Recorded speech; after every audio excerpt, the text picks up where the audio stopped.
Hello friends, NEET 2025 വേണ്ടിയുള്ള നമ്മുടെ free ക്ലാസ്സുകൾ മെയ് അവസാന വാരത്തോടു കൂടി ആരംഭിക്കുകയാണ്. ഓൾറെഡി നിങ്ങൾ ഒരുപാട് പേര് രജിസ്റ്റർ ചെയ്തിട്ടുണ്ട്. ഇനിയും ആരെങ്കിലും രജിസ്റ്റർ ചെയ്യാൻ ബാക്കിയുണ്ടെങ്കിൽ രജിസ്ട്രേഷൻ പ്രോസസ്സ് ഇപ്പോഴും നടന്നുകൊണ്ടിരിക്കുന്നുണ്ട്. അതുകൊണ്ട് തന്നെ ആരെങ്കിലും ബാക്കിയുണ്ടെങ്കിൽ നിങ്ങൾക്ക് രജിസ്റ്റർ ചെയ്യാവുന്നതാണ്. രജിസ്ട്രേഷൻ്റെ ലിങ്ക് ഞാൻ ഈ വീഡിയോയുടെ താഴെ കൊടുക്കുന്നുണ്ട്. രജിസ്റ്റർ ചെയ്തവരെയൊക്കെ നമ്മുടെ കമ്മ്യൂണിറ്റിയിലേക്ക് ആഡ് ചെയ്തിട്ടുണ്ട്. ആരെങ്കിലും വിട്ടുപോയിട്ടുണ്ടെങ്കിൽ അല്ലെങ്കിൽ എന്തെങ്കിലും ടെക്നിക്കൽ ഇഷ്യൂസ് ഉള്ളവരുണ്ടെങ്കിൽ താഴെ പറയുന്ന നമ്പറിലേക്ക്, അതായത് 9746 947 947 എന്ന് പറയുന്ന നമ്പറിലേക്ക് മെസ്സേജ് അയച്ചാൽ നിങ്ങൾക്ക് നമ്മുടെ ടീമുമായിട്ട് കോൺടാക്റ്റ് ചെയ്യാൻ പറ്റുന്നതാണ്.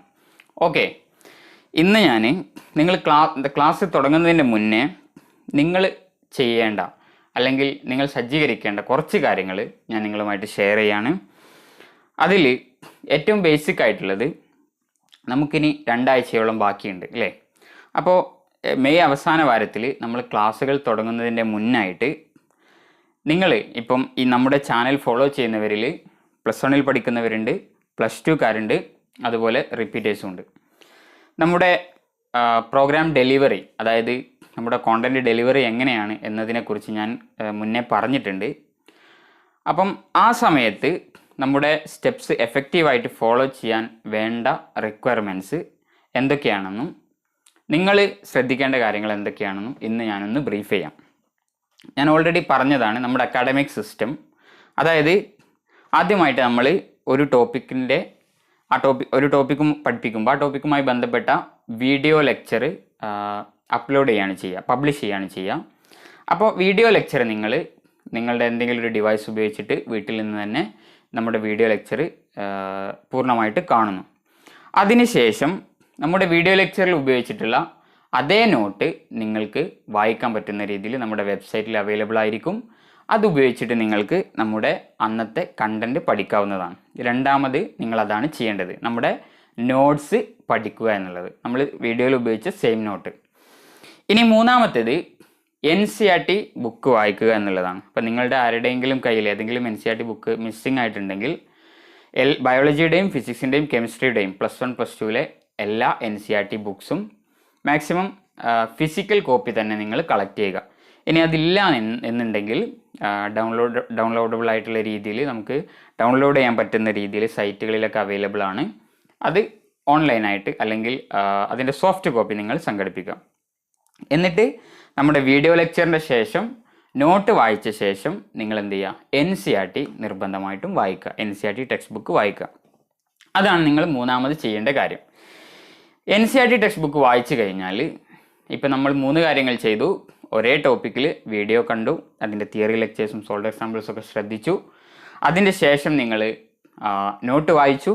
അതിൻ്റെ ശേഷം നിങ്ങൾ NCERT ടെക്സ്റ്റ് ബുക്ക് വായിച്ചു.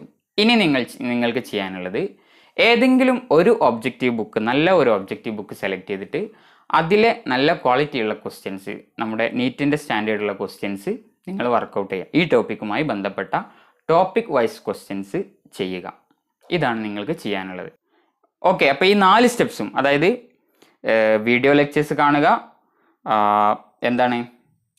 ലെക്ചർ നോട്ട് പഠിക്കുക, അതിനുശേഷം NCERT പഠിക്കുക, അതിനുശേഷം ഏതെങ്കിലും ഒരു ബുക്കിൽ നിന്നും നല്ല ക്വാളിറ്റിയുള്ള അല്ലെങ്കിൽ നീറ്റിൻ്റെ സ്റ്റാൻഡേർഡുള്ള ക്വസ്റ്റ്യൻസ് വർക്കൗട്ട് ചെയ്യുക. ഈ 4 സ്റ്റെപ്പും ചെയ്ത് കഴിഞ്ഞാൽ നിങ്ങൾ ഈ 4ലും നിങ്ങൾ പഠിച്ചിട്ടുള്ള കണ്ടൻറ്റ് പിറ്റേന്ന് രാവിലെ, അതായത് ഏർലി മോർണിംഗ് ആണ് ഏറ്റവും നല്ല സമയം, ആ സമയത്ത് 1 മണിക്കൂർ കൊടുത്തിട്ട് ഇതൊന്ന് റിവൈസ് ചെയ്യുക.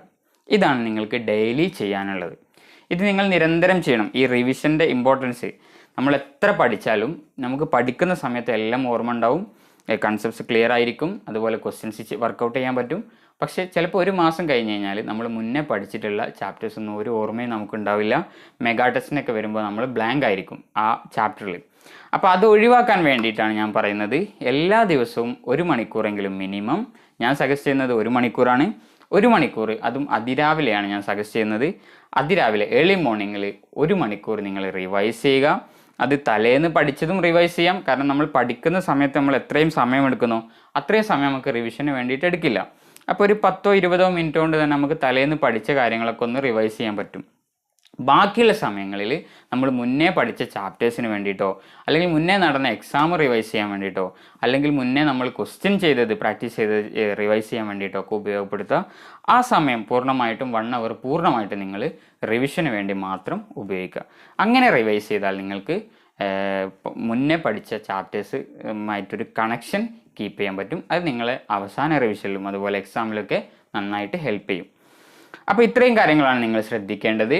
ഇനി ഇങ്ങനെ എല്ലാ ദിവസവും നമ്മൾ വീഡിയോ ലെക്ചേഴ്സും അതിൻ്റെ നോട്ട്സും അതുപോലെ NCERTയും അതുപോലെ ക്വസ്റ്റ്യൻ പ്രാക്ടീസും ഒക്കെ കഴിഞ്ഞ് റിവിഷനൊക്കെ ചെയ്തിങ്ങനെ ഒരാഴ്ച ഇതേപോലെ ഇങ്ങനെ തുടരും അല്ലേ. അതിൻ്റെ ശേഷം ഞായറാഴ്ചയിൽ നമ്മൾ ചാപ്റ്റർ വൈസ് ടെസ്റ്റ് നടത്തും. അപ്പോൾ ചാപ്റ്റർ വൈസ് ടെസ്റ്റ് നടത്തുന്നതിൻ്റെ മുന്നേ ആയിട്ട് നിങ്ങളതൊന്നുകൂടി ആ ചാപ്റ്റർ റിവൈസ് ചെയ്യുക, നമ്മുടെ ടെസ്റ്റ് അറ്റൻഡ് ചെയ്യുക. ടെസ്റ്റ് നമ്മൾ നടത്തുന്നത് നമ്മുടെ വെബ്സൈറ്റ് ആയിട്ടുള്ള www.rahis.com എന്ന് പറയുന്ന വെബ്സൈറ്റ് വഴിയാണ്. ആ വെബ്സൈറ്റിൽ തന്നെയാണ് നിങ്ങളുടെ ലെക്ചർ നോട്ടും ഉണ്ടായിരിക്കുക. അപ്പോൾ രാവിലെ ഒരു 9 മണി മുതൽ വൈകുന്നേരം 9 മണി വരെയുള്ള സമയങ്ങളിൽ നിങ്ങൾക്ക് കംഫർട്ടായിട്ടുള്ള ഏതെങ്കിലും ഒരു സമയം നിങ്ങൾക്ക് വന്ന് ടെസ്റ്റ് അറ്റൻഡ് ചെയ്യാം. ടെസ്റ്റ് അറ്റൻഡ് ചെയ്ത് കഴിഞ്ഞാൽ നമ്മുടെ ടെസ്റ്റിൻ്റെ കറക്റ്റ് നിങ്ങൾ എടുത്ത ടെസ്റ്റിൻ്റെ ഒരു അനാലിസിസ്, അതായത് ഏതൊക്കെയാണ് കറക്റ്റ് ആയിട്ടുള്ളത് ഏതൊക്കെയാണ് റോങ് ആയിട്ടുള്ളത് എന്നൊക്കെ നിങ്ങൾക്ക് ഇമെയിലായിട്ട് തന്നെ കിട്ടും. ഓക്കെ, അപ്പോൾ അത് നിങ്ങൾ അനലൈസ് ചെയ്യുക. എവിടെയാണ് നിങ്ങളുടെ വീക്കർ ഏരിയ എന്ന് കണ്ടെത്തിയിട്ട് ഞായറാഴ്ചയാണല്ലോ ടെസ്റ്റ് എടുക്കുക, അപ്പോൾ ഞായറാഴ്ച തന്നെ എന്ത് ചെയ്യുക, അതിൽ ഫോക്കസ് ചെയ്തിട്ട് പഠിക്കുക. ആ വീക്കറായിട്ടുള്ള ടോപ്പിക്ക് ഒന്നുകൂടി പഠിച്ച് അത് സ്ട്രോങ്ങർ ആക്കുക. ഇങ്ങനെയാണ് നിങ്ങൾ ഓരോ സ്റ്റെപ്പും കടന്നു പോവേണ്ടത്. ഇങ്ങനെ നിങ്ങൾ എല്ലാ ചാപ്റ്റേഴ്സിൻ്റെയും ആദ്യത്തെ ഡെയിലിയുള്ള 4 സ്റ്റെപ്സും അതുപോലെ വീക്കിലിയുള്ള ഈ ഒരു റിവിഷനും ഈ ഒരു ചാപ്റ്റർ ടെസ്റ്റൊക്കെ എടുത്ത് നിങ്ങൾ മുന്നോട്ട് പോവുകയാണെങ്കിൽ, അതോടുകൂടെ തന്നെ റിവിഷനും കൊണ്ടുപോവുകയാണെങ്കിൽ നിർബന്ധമായിട്ടും നിങ്ങൾക്ക് വളരെ കൂളായിട്ട് വളരെ ഈസി ആയിട്ട് തന്നെ നമുക്ക് എന്ത് ചെയ്യാൻ പറ്റും, നീറ്റ് ക്രാക്ക് ചെയ്യാൻ പറ്റും. അപ്പോൾ ഓരോ ദിവസത്തെയും ടാർഗറ്റ് നമ്മൾ സെറ്റ് ചെയ്തിട്ട് ഞാൻ ഈ പറഞ്ഞ കാര്യങ്ങളൊക്കെ എല്ലാ ദിവസവും ചെയ്യാൻ വേണ്ടിയിട്ട് ശ്രമിക്കുക. നമ്മൾ കൊടുക്കുന്ന സമയം ക്വാളിറ്റിയിൽ കൊടുക്കുക. അപ്പം എക്സാമ്പിളായിട്ട് നമ്മളിപ്പം ഏതെങ്കിലും ഒരു text book objective book follow ചെയ്തു, ഒരാഴ്ച അത് ഫോളോ ചെയ്തു, അതിലെ കുറേ ക്വസ്റ്റ്യൻസ് ചെയ്തു, പിന്നെ അത് നോക്കിയതേ ഇല്ല, പിന്നെ വേറൊരു ബുക്കിലേക്ക് വന്നു, അതിനേക്കാൾ നല്ലതാണെന്ന് തോന്നിയ മറ്റൊരു ബുക്കിലേക്ക് വന്നു, അതിൽ നിന്നും കുറേ ക്വസ്റ്റ്യൻസ് വർക്കൗട്ട് ചെയ്തു, കുറേ NCERT വായിച്ചു, കുറേ മറ്റു ടെക്സ്റ്റ് ബുക്ക് വായിച്ചു, കുറേ ഗൈഡ് വായിച്ചു, ഒന്നും റിവൈസ് ചെയ്തിട്ടില്ല എങ്കിൽ വായിക്കുന്ന സമയത്ത് നമുക്കൊക്കെ മനസ്സിലാവുന്നുണ്ടാവും, പക്ഷേ നമ്മുടെ ബ്രെയിനിൽ ഒന്നും നമുക്ക് കീപ്പ് ചെയ്യാൻ പറ്റില്ല. അതായത് മാക്സിമം എഫിഷ്യൻ്റായിട്ട് നമുക്കത് കീപ്പ് ചെയ്യണമെങ്കിൽ സെയിം മെറ്റീരിയൽ തന്നെ ഒരുപാട് തവണ നമ്മൾ പഠിക്കുമ്പോഴാണ് നമുക്കതൊക്കെ എന്ത് ചെയ്യാൻ പറ്റുക, മാക്സിമം എഫക്റ്റീവായിട്ടുള്ള രീതിയിൽ നമുക്കതൊക്കെ റീറ്റെയിൻ ചെയ്യാനും റീപ്രൊഡ്യൂസ് ചെയ്യാനും പറ്റുക. അപ്പോൾ നിങ്ങൾ മിനിമം റിസോഴ്സസ് യൂസ് ചെയ്തിട്ട് മാക്സിമം അത് റിപ്പീറ്റ് ചെയ്യുന്ന അല്ലെങ്കിൽ അത് റിവൈസ് ചെയ്യുന്ന രീതിയിലായിരിക്കണം നമ്മുടെ പ്രിപ്പറേഷൻ. അപ്പോൾ നിങ്ങൾ ചെയ്യേണ്ടത് നിങ്ങളുടെ കയ്യിൽ ഫിസിക്കൽ NCERTൻ്റെ കോപ്പി ഫിസിക്കലായിട്ട് ഇല്ല എങ്കിൽ അത് വാങ്ങുക, സംഘടിപ്പിക്കുക. ഇനി അതില്ല എങ്കിൽ സോഫ്റ്റ് കോപ്പിയെങ്കിലും സംഘടിപ്പിക്കുക. രണ്ടാമതായിട്ട് എക്സാംസ് വളരെ നിർബന്ധമാണ്. എല്ലാ വീക്കിലും പഠിച്ചിട്ടില്ല, പഠനം കംപ്ലീറ്റ് ചെയ്തിട്ടില്ല, അല്ലെങ്കിൽ ചാപ്റ്റർ തീർന്നിട്ടില്ല എന്ന കാരണത്താൽ എക്സാം എഴുതാതിരിക്കരുത്. എക്സാം നിർബന്ധമായിട്ടും, ഫൈനൽ എക്സാം അല്ലല്ലോ, നമ്മൾ നടത്തുന്നത് വീക്കിലി ടെസ്റ്റുകളാണ്. അപ്പോൾ നമ്മുടെ നമ്മുടെ നിലവാരം എത്രത്തോളം ഉണ്ട്, അല്ലെങ്കിൽ നമ്മൾ ആ ചാപ്റ്ററിലെ ക്വസ്റ്റ്യൻസ് നമുക്ക് എത്രത്തോളം വർക്കൗട്ട് ചെയ്യാൻ പറ്റും എന്ന് നമുക്ക് മനസ്സിലാക്കാൻ പറ്റിയ ഏറ്റവും നല്ല ഒരു സംഗതിയാണ് എക്സാം എഴുതുക എന്നുള്ളത് അല്ലേ. അപ്പോൾ നിങ്ങൾ എക്സാം നിർബന്ധമായിട്ടും അറ്റൻഡ് ചെയ്യണം.